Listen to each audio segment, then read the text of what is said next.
Hi guys, இப்போ MS வேர்டை பற்றி தான் வேர்டில் ஒரு மேஜிக்கல் ட்ரிக்ஸ் பற்றி தான் நான் பார்க்க போகிறோம். அது எப்படின்னு பார்க்கலாமா?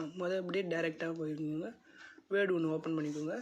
இப்போ நம்ம இந்த ரெண்டு சிம்பிள் எப்படி வர வைக்கிறது தான் பார்க்க போகிறோம். நம்ம சிம்பிள்ஸில் போய் தேடணும்னு அவசியம் இல்லை. MX பிளேயரில் அதுக்கு ஒரு ஷார்ட்கட் இருக்குது. நான் சொல்கிற நம்பர் மட்டும் டைப் பண்ணிக்கோங்க. 1F5 8C.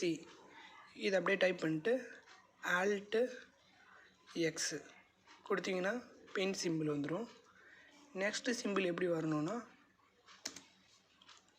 1F50B same Alt X. இதுமாரி நிறைய ட்ரிக்ஸ் வேணும்னா subscribe my channel. Thank you guys.